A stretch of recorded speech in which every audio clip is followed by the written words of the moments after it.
to be protagonists. Under Anthony Romero, the membership is quadrupled because people believe and know that the ACLU will fight with dogged persistence and in the face of lawless plutocracy, uphold the rule of law and justice for all. He's the first openly gay director of the ACLU and the first Latino. Just the thought of which makes him a nightmare for the Attorney General of the Confederacy, Jefferson Beauregard Sessions III, and makes for many an uncomfortable night full of tossing and turning for Mike Pence, a man obsessed with gay sex who calls his wife Mother, who just adores the musical Hamilton. Years ago, at an ACLU event, Anthony gave me an autographed copy of his book, In Defense of Our America, The Fight for Civil Liberties in the Age of Terror. He also kissed me. Voiceless, hope to those who faced hopelessness, offered light to people who saw only darkness, and joy to folks whose lives are bound with pain. There is no higher calling. James Baldwin said, "Not everything that's faced can be changed, but nothing can be changed until it is faced." Anthony Romero is the face of change, and unafraid to lead the ACLU to face the very real issues that need to be changed. He's taken the ACLU into the future, and in doing so, gives us hope for the future. It's my privilege to give you the person the times require, the Executive Director of your ACLU, Anthony Romero.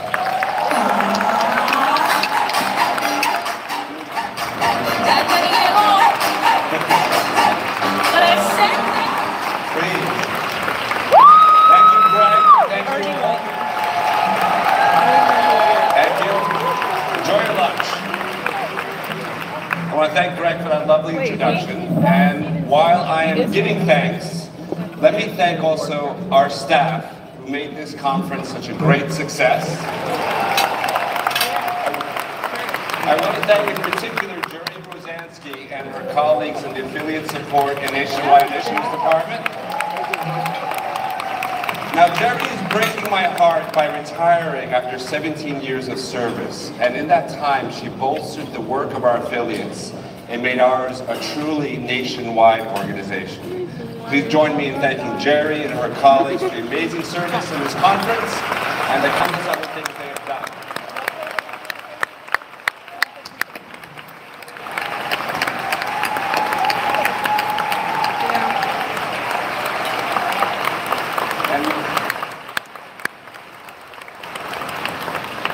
And while we're giving thanks, let me tell you, my father was a banquet waiter at the Warwick Hotel for 39 years. And he was always discernibly happier when he came home and when the clients and the patrons treated him well. So let's also take a moment to thank the wait staff and the workers at the Convention Center, at America, and Sarah.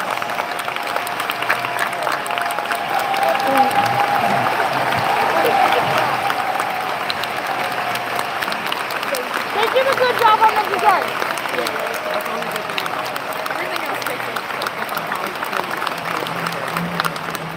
And most importantly, thanks to all of you for attending our 2018 membership conference.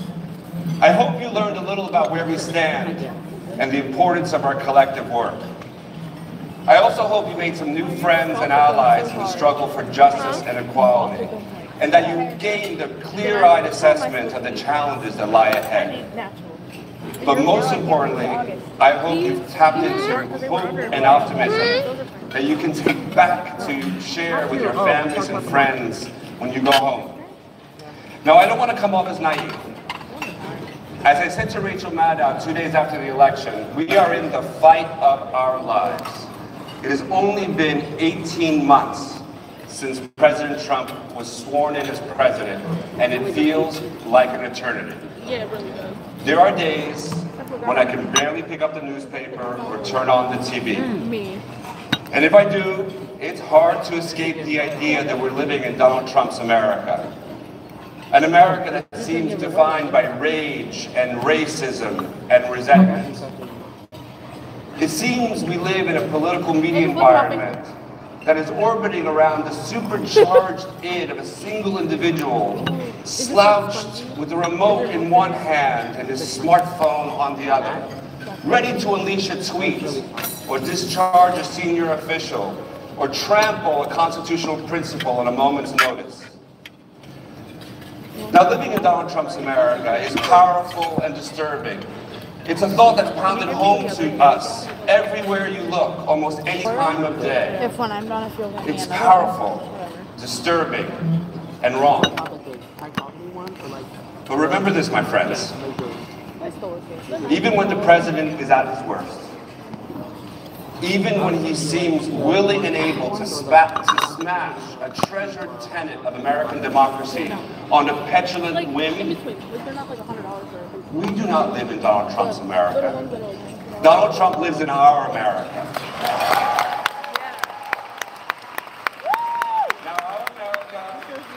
Now, our America is not perfect, but our America is still a nation of laws guided by the Constitution.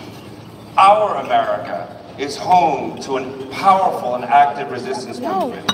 And our America is on track to get better because of you and people like you. Trump doesn't know it yet, but thanks to you, his wave is crested and his tide is going out. You are organizing, marching, resisting, contributing, registering, and voting. You, and not Donald Trump and his bitter band of haters, are the wave of this future. And thanks to Donald Trump, there are more people like you every day. So it's critical you remember this. Our biggest enemies are not Donald Trump or his henchman, Jeff Sessions. Our biggest enemies are fatalism and cynicism. Fatalism, nothing we can do. Cynicism, we're gonna lose.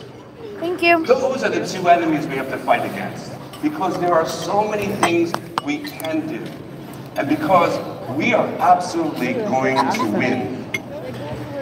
We have to remember our history.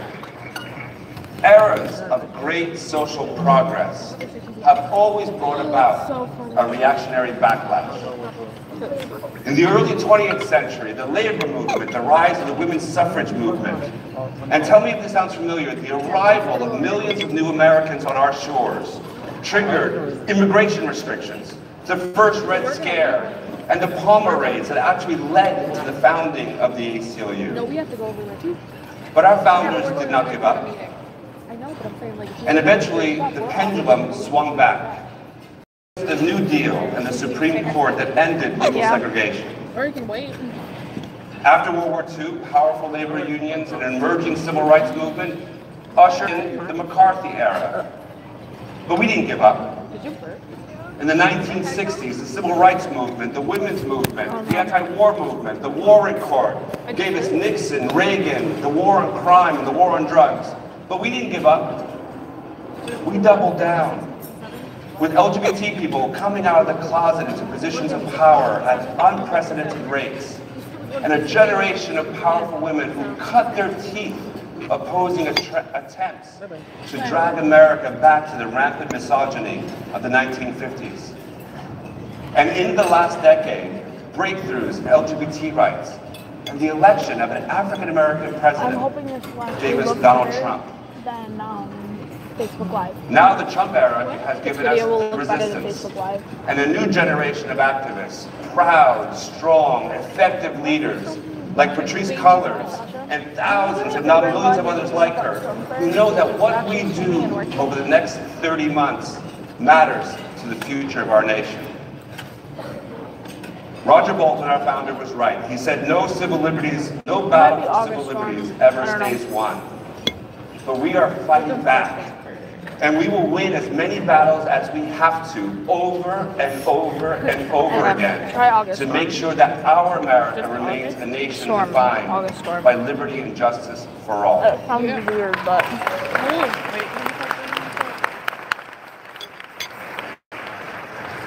A look at the two clashing visions of America tells you why we must win, and why failure is not an option. In Donald Trump's America, women will be trapped in a hands-made dystopia, stripped of the fundamental right of whether and when to have a child. Trump's America will defund Planned Parenthood, strip contraception coverage for federal health care plans, outlaw abortion after 6 weeks in states like Iowa, and close down the last remaining abortion clinic in Kentucky. But in our America, we answer the call of Cecile Richards, whom we just honored last night. We have thrown down the gauntlet with dozens of legal challenges. Our litigation will keep that Kentucky clinic open, and we will overturn Iowa's 6-week ban.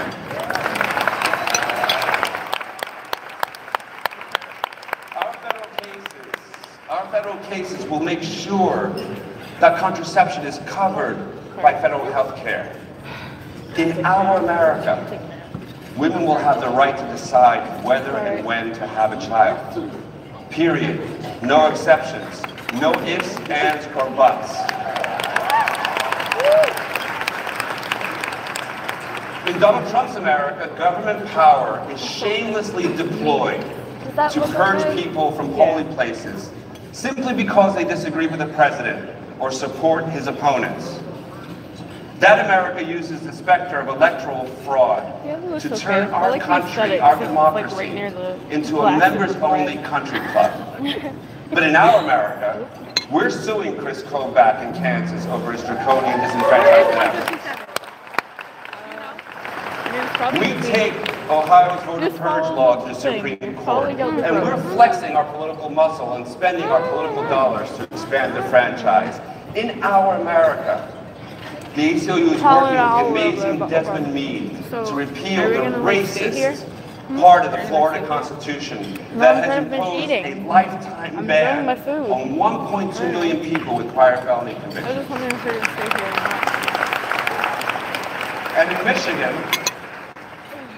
And in Michigan, we're working on a ballot initiative to expand same-day voter registration that will expand the franchise to as many as 245,000 voters in a state that President Trump won by 10,000 votes. In our America, every citizen will cast a meaningful vote that is meaningfully counted. Our government of the people and for the people will truly be a government by the people. In Trump's America, dog whistle politics have become so brazen that the whistles are now heard by humans. Immigrants are animals, Mexicans are rapists, and immigrant children are ripped away from their weeping mother's arms. In Trump's America, Muslims are treated like terrorists, dreamers are criminals, and criminals like Sheriff Joe Arpaio are pardoned. In our America, we recognize that Sheriff Joe Arpaio's racism and contempt of the Constitution cannot be swept away by a presidential pen. We are undaunted and unswayed. Believing that voters are more likely to make good decisions when they're informed by the facts, our nonpartisan voter education campaign in a sheriff race in Mecklenburg County meant that voters rejected their own version of Sheriff Joe in North Carolina's most populous county. In our mind's eye, dreamers are Americans, and their right to remain in our America is asserted without apology. And to achieve that vision of America, we have filed more than 55 lawsuits to ensure that immigrants are afforded due process, that sanctuary city jurisdictions are protected, and that Muslims are welcomed. In our America, the Statue of Liberty's words are honored and not mocked. In Trump's America, bakers refuse cut service to gay customers who simply want to celebrate their wedding with dignity. In Trump's America, transgender military personnel are scapegoated and discriminated against, and homophobia, disguised as religion, overrides anti-discrimination laws.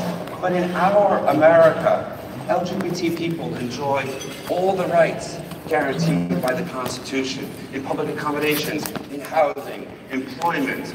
In our America, our brave client, Gavin Grimm, gets to use the bathroom of his gender in each state across the Union. In our America, 156? I thought it was 157. we're not judged by our sexual orientation or our gender at birth, but by the content of our character.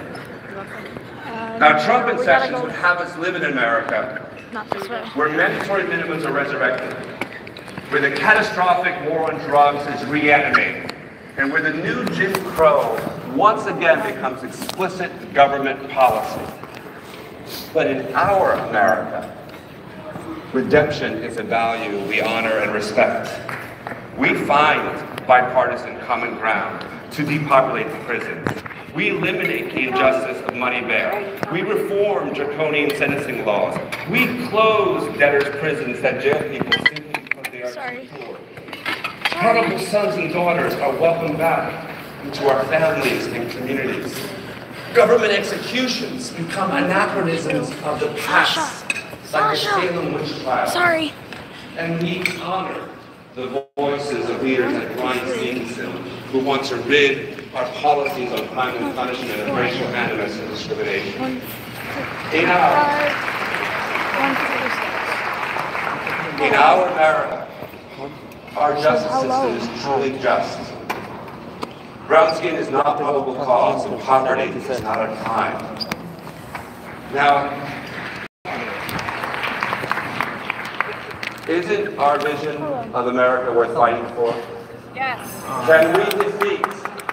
Can we defeat cynicism this fall? But we're going beyond our membership. We're organizing and mobilizing